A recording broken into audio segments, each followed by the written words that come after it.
عظیم طوفان کے آنے کے باوجود بھی ایک عورت جو جھونپڑی میں رہتی تھی وہ صحیح سلامت بچ گئی۔ اگر آپ یہ جاننا چاہتے ہیں کہ وہ کیسے صحیح سلامت اتنے عظیم طوفان کے بعد بھی بچ گئی تو اس ویڈیو کو آخر تک لازمی دیکھیں۔ Welcome back to my YouTube channel SMS of Islam 92 کے ناظرین، امید کرتا ہوں کہ آپ خیریت سے ہوں گے۔ اگر آپ نے ابھی تک ہمارے چینل کو سبسکرائب نہیں کیا تو کر لیجئے۔ چلے آئیں شروع کرتے ہیں۔ حضرت امام سجاد علیہ السلام نے ارشاد فرمایا کہ جب حضرت نوح علیہ السلام کشتی بنا رہے تھے تو ایک میمونہ بری عورت روز اللہ کے نبی کے پاس اپنی گٹھکری لے کر آتی اور کہتی، اے اللہ کے نبی کب کشتی روانہ ہوگی؟ حضرت نوح علیہ السلام فرماتے ابھی دیر ہے۔ وہ عورت شام تک بیٹھی رہتی اور پھر اٹھ کر چلی جاتی۔ ایک دن حضرت نوح علیہ السلام نے فرمایا کہ اے عورت جب جانا ہوا تو تمہیں بتا دیا جائے گا۔ یہ عورت واپس چلی گئی اور انتظار کرنے لگی کہ کب نوح علیہ السلام بلائیں گے۔ اسی دوران عذاب آ گیا اور کشتی روانہ ہو گئی، لیکن حضرت نوح علیہ السلام نے اس عورت کو نہ بلایا۔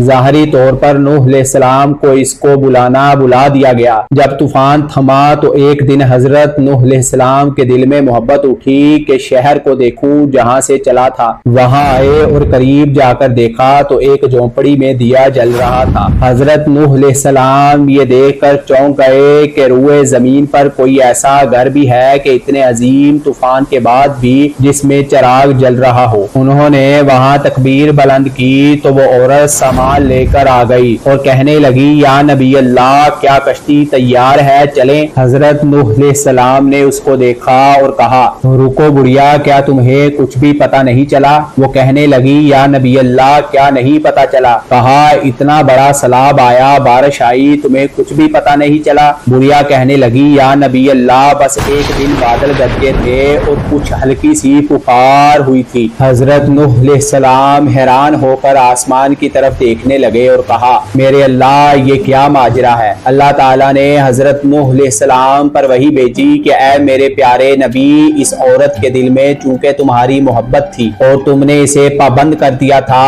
اور چونکہ تمہارا اس سے وعدہ بھی تھا کہ نجات کی کشتی میں اسے لے جاؤ گے، تب جب کہ تم نے اپنا وہ وعدہ پورا نہیں کیا، لیکن اے نوح میں تو تمہارے وعدے کا ذمہ دار تھا، اسی لیے میں نے بڑھیا تک عذاب پہنچنے ہی نہیں دیا۔ حضرت امام سجاد علیہ السلام نے پاس بیٹھے اپنے مومنوں سے فرمایا، او مومنوں، یہ حدیث قیامت تک کے مومنوں تک پہنچانا تم پر واجب ہے۔ انہیں بتا دو جس نے ہم سے محبت کی قیامت کا عذاب ضرور آئے گا، لیکن جیسے اس بڑھیا کو پتہ نہیں چلا، ہمارے مومنوں کو بھی پتہ نہیں چلے گا کہ کب قیامت آئی اور کب چلی گئی۔ SMS آف اسلام 92 کے ناظرین، اگر آپ کو ہماری یہ ویڈیو اچھی لگی تو ہماری سپورٹ کے لیے اس ویڈیو کو لائک کیجئے، اور اگر آپ نے ابھی تک ہمارے چینل کو سبسکرائب نہیں کیا تو کر لیجئے۔